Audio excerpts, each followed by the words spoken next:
আজকের এই বিক্ষোভ কর্মসূচি উপস্থিত বাংলাদেশ সরকারি সমন্বয় পরিষদের সম্মানিত সভাপতি, বাংলাদেশ চতুর্থ শ্রেণী কর্মচারী কল্যাণ সমিতির কেন্দ্রীয় সভাপতি এবং ঢাকা মেডিকেল কলেজ হসপিটালের চতুর্থ শ্রেণী কর্মচারী কল্যাণ সমিতির সম্মানিত সভাপতি, আমাদের সকলের প্রাণপ্রিয় নেতা জনাব মোহাম্মদ আজিম উপস্থিত আছেন।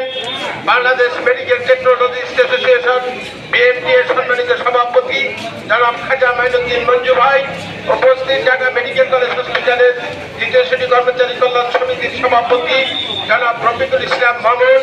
এবং আপনারা লক্ষ্য করবেন 24শে নভেম্বর থেকে আজকে 30শে নভেম্বর পর্যন্ত আমাদের এই বিক্ষোভ কর্মসূচি সুন্দরভাবে সঞ্চালন এবং উপস্থাপনা করে এই কর্মসূচিকে বিক্ষোভ সমাবেশকে যে মাধুর্যপূর্ণ করে গড়ে তুলেছেন আমাদের সকলের এই প্রিয় আমাদের সকলের পরিচিত ঢাকা মেডিকেল কলেজ হসপিটালের সমন্বয় পরিষদের সংগ্রামী মহাসচিব, সংগ্রামী সাধারণ সম্পাদক এবং ঢাকা মেডিকেল কলেজ হসপিটালের চতুর্থ শ্রেণী কর্মচারী কল্যাণ সমিতির নির্বাচিত সাধারণ সম্পাদক জনাব মোহাম্মদ শিপন মিয়া উপস্থিত। ঢাকা মেডিকেল কলেজ হসপিটালের দ্বিতীয় এবং চতুর্থ শ্রেণীর সর্বস্তরের নেতা কর্মী, ঢাকা মেডিকেল কলেজ হসপিটালের মেডিকেল টেকনোলজিস্ট এবং ফার্মাসিস্টের সর্বস্তরের নেতৃবৃন্দ এবং ঢাকা মেডিকেল কলেজ হসপিটালের সমস্ত সেকশনের আমার আত্মার আত্মীয় প্রাণ প্রিয় কর্মচারী ভাই ও বোনেরা,